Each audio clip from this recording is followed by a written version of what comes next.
नमस्कार दोस्तों। बांग्लादेश में शेख हसीना की सत्ता से बेदखली के बाद मोहम्मद यूनुस को बड़े अरमानों के साथ देश की बागडोर सौंपी गई थी। यूनुस को काम चलाओ सरकार बनाए अभी 100 दिन भी नहीं हुए, लेकिन उनके खिलाफ लोगों का गुस्सा दिखने लगा है।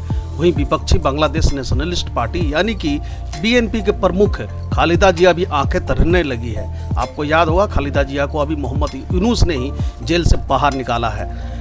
ढाका में मंगलवार को हजारों लोग सड़कों पर उतर आए, जिनमें जिया की पार्टी बीएनपी के हजारों कार्यकर्ता और नेता भी शामिल थे। ये लोग जल्द चुनाव करवाकर लोकतांत्रिक ढंग से नई सरकार बनवाने की मांग कर रहे थे। बीएनपी नेता और कार्यकर्ता ढाका में पार्टी मुख्यालय के बाहर जमा हुए और देश में नए सिरे से चुनाव कराने की मांग करते हुए नारे लगाने लगे। वैसे इनका मांग जो है वो गलत भी नहीं है, वो मांग बिल्कुल सही कर रहे हैं। भाई, आप तो आए थे कि नए सिरे से चुनाव करवाकर नई सरकार बनवाएंगे, लेकिन आप जो खुद ही उस पर काबिज हो बैठे हो इतने लंबे समय के लिए, अभी तक उसकी कोई चर्चा भी नहीं आप कर रहे कि आप कब तक चुनाव करवाएंगे।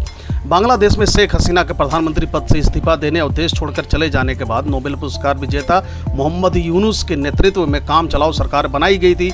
यह सरकार काम चलाओ थी, ना कि परमानेंट बैठने वाली। यह सरकार थोड़े वक्त के लिए बनी थी, लेकिन इसने अभी तक चुनाव कराने की कोई समय सीमा जारी ही नहीं की है। ऐसे में लोगों के सब्र का बांध अब टूटने लगा है। यूनुस के नेतृत्व वाली अंतरिम सरकार ने निर्वाचन आयोग सहित विभिन्न संस्थानों में सुधार के लिए कई योजनाएं पेश की है, लेकिन पूर्व प्रधानमंत्री खालिदा जिया के नेतृत्व वाली बीएनपी सहित दूसरी प्रमुख पार्टियां जल्द से जल्द चुनाव कराने की मांग कर रही है। उनका मांग भी बिल्कुल जायज है। यूनुस ने अपने हालिया बयानों में यह तो नहीं बताया कि बांग्लादेश में कब चुनाव आयोजित किए जाएंगे, लेकिन उन्होंने कहा कि वह तब तक सत्ता में रहेंगे जब तक लोग ऐसा चाहेंगे। अखबारों के संपादकों की एक टीम ने हाल में कहा था कि यूनुस को प्रमुख सुधार को लागू करना चाहिए और सत्ता में कम से कम 2 साल तक बने रहना चाहिए। ये सारे जो टीम भी थे वो इनके ही लोग उसमें बैठे हुए थे, मोहम्मद यूनुस के ही।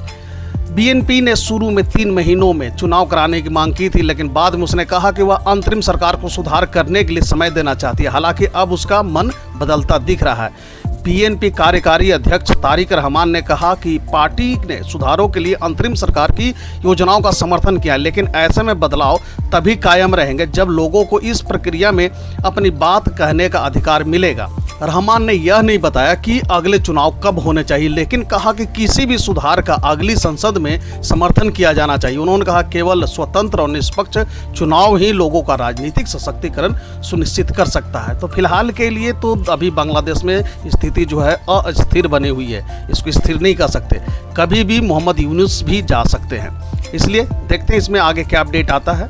तब तक के लिए इस वीडियो में इतना ही।